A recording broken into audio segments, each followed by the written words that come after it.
আজকে করব কোষে দেখি 14 অংশীদারি কারবার চ্যাপ্টারটার নাম এবং পার্টনারশিপ বিজনেস।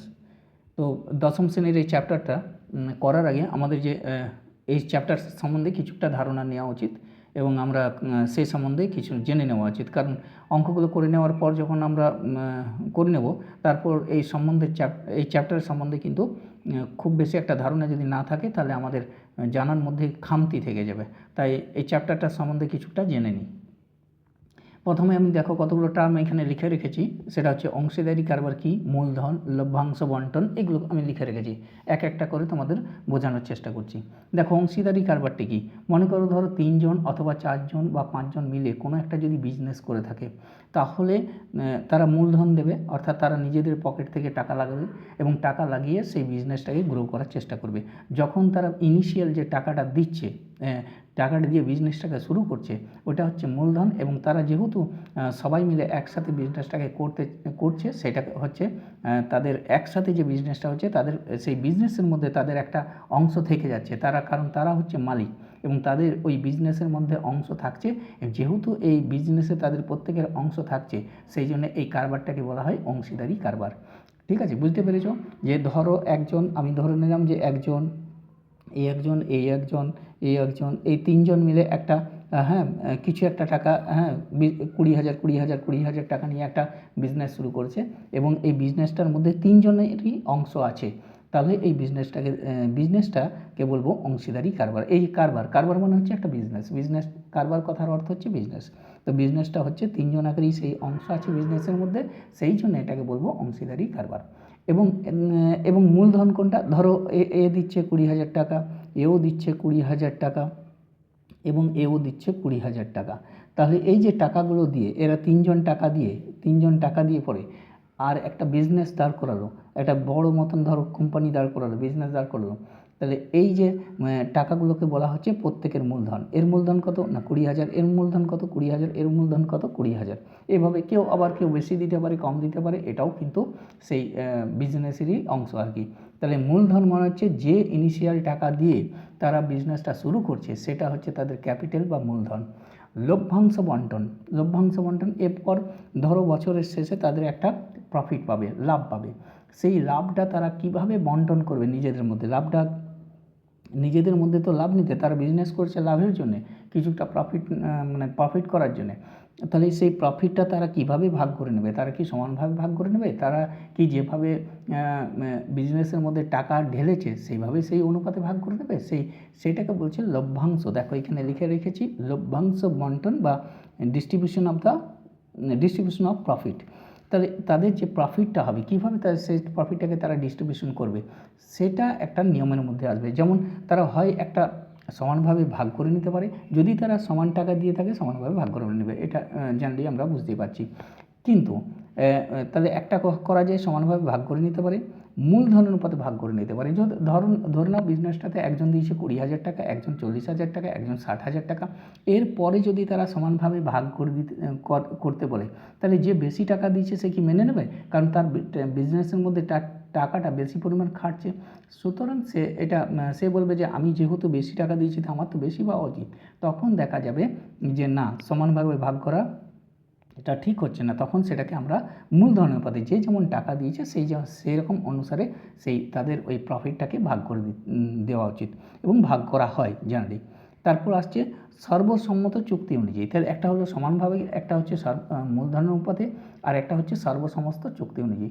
তাছাড়াও ভিতরের কোনো ব্যাপার থাকতে পারে যে তারা কেউ বেশি সময় দিচ্ছে, কেউ কম সময় দিচ্ছে, কেউ বলবে আমি তো সময়ও দিচ্ছি টাকাও দিচ্ছি। তাহলে একটা সর্বসম্মত চুক্তি অনুযায়ী তাদের মধ্যে একটা বিজনেসে শুরু হওয়ার বা পরেও একটা চুক্তি ঘটবে। চুক্তি বলতে যারা বিজনেসের মধ্যে বসছে, যে সমস্ত প্রোপাইটার আর কি, যারা বিজনেসের অধিকারী, যে কারবারটা শুরু করেছে, তারা যখন একটা বোর্ডের মতো করে বসবে যে আমরা কীভাবে আমাদের প্রফিটটাকে নেব, সেটা সর্বসম্মত তাদের চুক্তি, সেটাকেই বলছে। সেই অনুযায়ী তারা সেই বিজনেসের প্রফিটটাকে ভাগ করতে পারে। এরপর আসছি ব্যবসা পরিচালন সাম্মানিক ভাতা। এখন একজন ব্যক্তি বলল ঠিক আছে, ধরে নাও এই ব্যক্তি, একজন ব্যক্তি বলল ঠিক আছে আমি পয়সাও দিয়েছি কিন্তু আমি বিজনেসটাও দেখাশোনা করব। আর এই দুজন ব্যক্তি বলল না আমাদের কাছে সময় নেই, আমরা অন্য আরও আমাদের বিজনেস আছে ওইগুলো দেখাশোনা করব, তুই একা এটা দেখাশোনা কর। তাই টাকাও দিল, অথচ এই ব্যক্তি টাকাও দিল আবার বিজনেসটা দেখাশোনা করছে, তাহলে কি সে ওই বিজনেসের যে পরিমাণ টাকা দিয়েছে সেই অনুপাতে শুধুমাত্র প্রফিটটা পাবে তা নয়, তাকে প্রথমে তার সাম্মানিক যে রেমুনারেশন বা ভাতা সেটা প্রথমে দিতে হবে, কারণ সে দেখাশোনা করছে, বিজনেসটাকে রান করাচ্ছে, সে গোটা বিজনেসটার পরিচালনা করছে, সুতরাং তাকে একটা পরিচালনার জন্য একটা ভাতা দিতে হবে, তাকে একটা সাম্মানিক ভাতা দিতে হবে।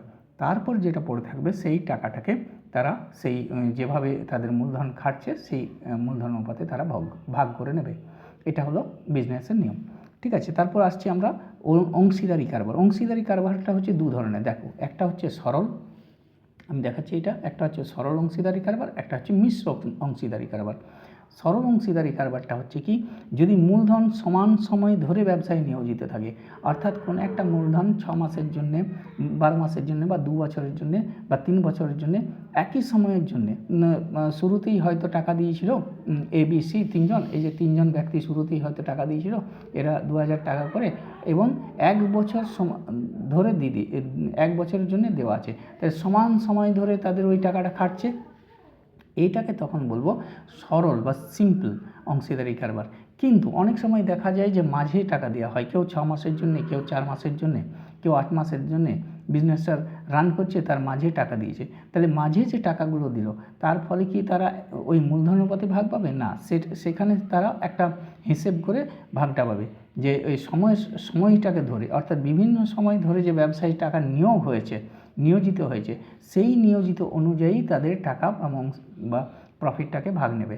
এই যে বিজনেসটা এই যে মাঝে টাকা দিয়ে দেওয়া হচ্ছে, একই রকম টাকা আমরা সমান সময় ধরে নিয়োজিত করছি না, মাঝে মাঝে টাকা দিয়ে বিজনেসটাকে রান করানো হচ্ছে, তখন এই ধরনের বিজনেসটাকে বলা হয় মিশ্র, অর্থাৎ অংশীদারি কারবার বা কম্পাউন্ড অংশীদারি কারবার। আর এটা হচ্ছে সরল। তাহলে মিশ্র এবং সরলটা বুঝে গেলাম। সরলটা হচ্ছে যে একবার টাকা দিয়েছো এবং সমান সময় ধরে নিয়োজিত আছে টাকাটা, আর এইখানে হচ্ছে বিভিন্ন সময়ের জন্য টাকা নেবে, কারো 6 মাসের জন্য টাকা নিয়োজিত, কারো 8 মাসের জন্য, কেউ মাঝে টাকা তুলেছে, কেউ মাঝে টাকা দিয়েছে, তখন সেটা হচ্ছে মিশ্র বা কম্পাউন্ড অংশীদারি কারবার। তো এইগুলো আমাদের অংশীদারি কারবার সম্বন্ধে জানা। এরপর আমরা অংশীদারি কারবারের উপর যে কোষে দেখি 14 চ্যাপ্টারের মধ্যে যে অঙ্কগুলো আছে সেগুলো আমরা আস্তে আস্তে করতে থাকবো। দেখো কোষে দেখি 14 একের অঙ্কটা দেখো, আমি এবং আমার বন্ধু মালা দুজনে যথাক্রমে 15,000 টাকা ও 25,000 টাকা মূলধন নিয়ে একটা ব্যবসা শুরু করলাম। 1 বছর পর 16,800 টাকা লাভ হলো। হিসাব করে দেখি কে কত টাকা লভ্যাংশ পাবে। চলো দেখা এটাকে কীভাবে করি। প্রথমে দেখো আমি এবং আমার বন্ধু মালা এই দুজন মিলে আমরা বিজনেসটা শুরু করেছি। তাহলে আমি কত টাকা দিয়েছি, আমি এখানে দাগ দিয়ে রাখলাম, আমি দিয়েছি 15,000 টাকা। আমার বন্ধু মালা কত দিয়েছে, না 25,000 টাকা। তাহলে আমি এবং আমার বন্ধু মালার মূলধন অনুপাত, এটাই তো মূলধন, এটা দিয়েই তো বিজনেসটা শুরু হয়েছে, তাহলে এটা হবে মূলধন অনুপাত। তাহলে আমি লিখব আমি ও মালার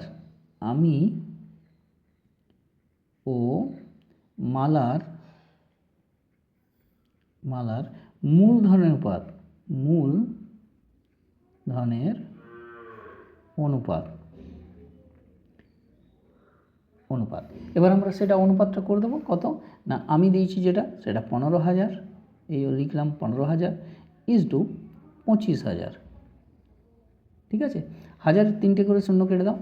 ঠিক আছে, এরপর 5 দিয়ে কেটে দিতে পারো, 5 3 এভাবে করে দিতে পারো যে এটা 15, এখানে হচ্ছে 15, নিচে 25, যদি কাটতে না পারো উপর নিচে করে দেবে, 5 3 15, 5 5 25, অ্যান্সারটা আসবে 3:5।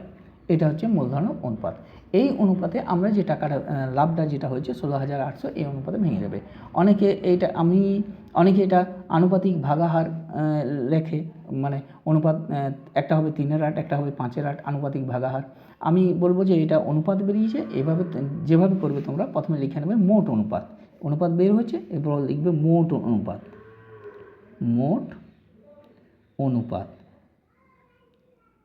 এটা হচ্ছে মোট অনুপাত।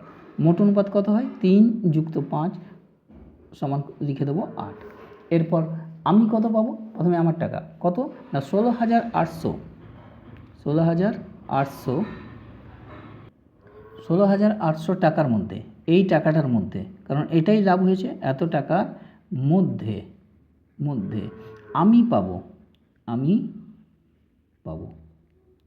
কত টাকা পাবো? দেখো, একটা হচ্ছে 3-এর 5 আর একটা হবে 5, এই 3-এর 8, একটা হচ্ছে 3-এর 8, একটা হচ্ছে 5-এর 8। 3-এর 8টা পাবো আমি, 5-এর 8টা পাবে মালা। তাহলে প্রথমে লিখবো 3-এর 8, এটা অংশতে বলে অনেক সময়, যেহেতু আমি টাকাটা দিয়েছি একদম ডাইরেক্ট করে দাও, 3-এর 8 ইন্টু 16,800। মানে আমি যদি অংশতে লিখতাম তাহলে বলতাম যে আমি লভ্যাংশের 3-এর 8 অংশ পাবো আর মালা পাবে 5-এর 8 অংশ। তারপর অংশ করার পর তারপর এটা এই লাইনটা লিখতাম। আমি বলছি এ ডাইরেক্ট লিখে দাও যে 16,800 টাকার মধ্যে আমি কতটা পাচ্ছি আর মালা কতটা পাচ্ছি। দেখো আমি কাটছি এখানে, 8 দুগুণে 16, 8 একে 8, এই 21, 21 3 63, এই 6,000, দেখো লিখছে আসছে 6,300 টাকা, 6,300 টাকা, 6,300 টাকা এটা আমি পেলাম। আচ্ছা, মালা কত পাবে? এই টাকার মধ্যে মালা কত পাবে? এই টাকাটার মধ্যে, এই টাকার মধ্যে মালা এটা পাবে, হ্যাঁ পাবে, এই টাকার মধ্যে মালা পাবে। এটা লিখব 5-এর 8 ইন্টু 16,800, ঠিক আছে। 8 দিয়ে কাটছি, 8 দুগুণে 16, 8 একে 8, এই 21 5 105, এটা দুটো শূন্য, এটা হচ্ছে টাকা, এত টাকা। তাহলে 10,500 টাকা। তাহলে আমি পাচ্ছি 6,300 টাকা আর মালা পাচ্ছে 10,500 টাকা। 10,000 আর 6,000 16,800 টাকা। দেখো দুটো মিলে 16,800 টাকা হয়ে গেল। তাহলে এটাই অ্যান্সার, এটা তোমরা বুঝতে পারলে, ঠিক আছে। আমরা পরের নেক্সট ভিডিওতে আমি বাকি অঙ্কগুলো দিয়ে দেবো। দেখো এখানে এই ভাষাটা একটু চেঞ্জ করে নাও, হ্যাঁ একটু কেমন লাগছে। আমি পাবো করো, হ্যাঁ এটা ব করে দাও, এটাকে লিখে দাও আমি পাবো, আমি কত টাকা পাবো, বয়কার ব করবে, আর মালা পাবে বয়কার বয়কার করে দাও, ঠিক আছে।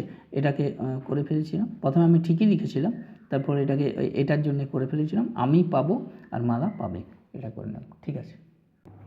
দেখো কোষে দেখি 14 অংশীদারি কারবার, দশম শ্রেণীর 2-এর অঙ্কটা দেখো। প্রিয়ম, সুপ্রিয়, বুলু যথাক্রমে 15,000, 10,000 এবং 25,000 দিয়ে একটা ছোট্ট মুদির দোকান খুললো, কিন্তু বছরান্তে 3,000 টাকা লোকসান হলো।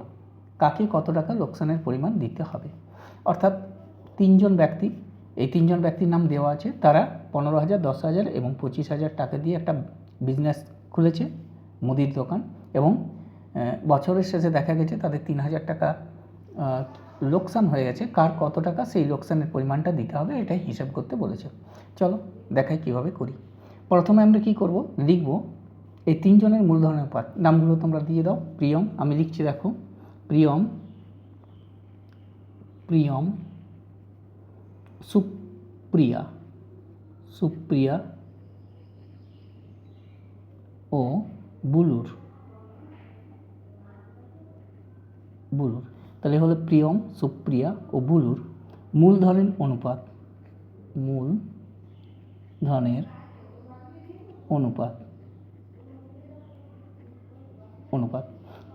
প্রথমটা কি, প্রিয়মের কত, আমরা অনুপাত বের করছি, ইজিক্যাল টু লিখব 15,000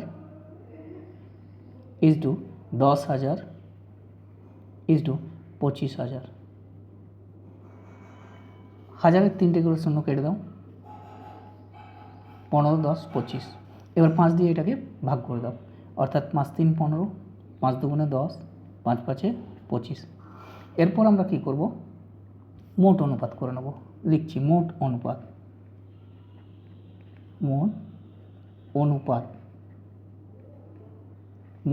কত হবে, 3 আর 2 5, 5 10, এরকম 3 যুক্ত 2 যুক্ত 5 ইজিক্যাল টু 10 করে দিলাম। তাহলে প্রিয়ম কত পাবে, 3-এর 10, সুপ্রিয়া কত পাবে, 2-এর 10, এবং বুলুর লোকসান পাবে না, এটা লোকসান তো, বুলু কত পাবে, 5-এর লোকসান হবে 5-এর 10। তাহলে আমরা প্রথমে এই যে অনুপাতটা করে নিলাম, এরপর লিখব বছরে কত টাকা লোকসান হয়েছে না অত, এবং 3000 টাকার মধ্যে প্রিয়ম লোকসানের পরিমাণ দ্বিতীয় প্রিয়মকে দিতে হবে। কী লিখব? 3000। দেখো লিখছি 3000 টাকার মধ্যে, ডাইরেক্ট করে দাও, এটাকে অংশতে করে নিতে পারতাম। 3-এর 5 অংশ প্রিয়মকে দিতে হবে, 2-এর 5 অংশ সুপ্রিয়াকে দিতে হবে, এবং 5-এর 10 অংশ 3-এর 5 না 3-এর 10 অংশ প্রিয়মকে দিতে হবে, 2-এর 10 অংশ সুপ্রিয়াকে দিতে হবে, এবং 5-এর 10 অংশ বুলুকে দিতে হবে। এই অংশতে না করে ডাইরেক্ট করে দাও। 3000 টাকার মধ্যে প্রিয়মকে দিতে হবে, প্রিয়মকে দিতে হবে কত টাকা দিতে হবে না আমি করব 3-এর 10 ইন্টু কত 3000, একটা করে শূন্য কেটে গেল, 3-3-এ 9, 900 টাকা। তাহলে প্রিয়মকে কত টাকা দিতে হচ্ছে? 900 টাকা। তাহলে আমরা এটা বের করেছি যে 3000 টাকার মধ্যে প্রিয়মকে দিতে হবে 900 টাকা। এই 3000 টাকার মধ্যে নেক্সট কী আছে দেখো, সুপ্রিয়া। কী আছে দেখো, নামটা সুপ্রিয়া, সুপ্রিয়াকে দিতে হবে, সুপ্রিয়াকে দিতে হবে কত না ওটা দেখো 2 আছে, তার মানে 2-এর 10, এও 2 এও 10, তাহলে এটাকে লিখব 2-এর 10 ইন্টু 3000। কেন না 3000 টাকার মধ্যে, ঠিক আছে, এটা শূন্যটা কেটে দিলাম, কত আসছে না 3 দুগুণে দেখো 600 টাকা, 600 টাকা। এরপর দেখো বাকি রয়েছে বুলু।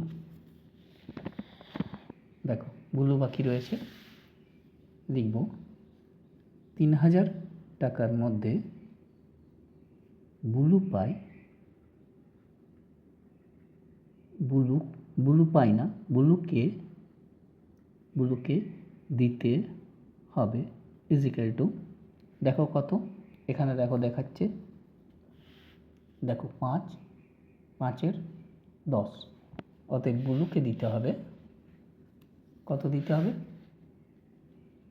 দেখো 5/10 ইন্টু 3000, একটা শূন্য কেটে গেল, 3-5-এ 1500 টাকা। এরপর বাকি অঙ্কগুলো আমি নেক্সট ভিডিওতে দিয়ে দেবো।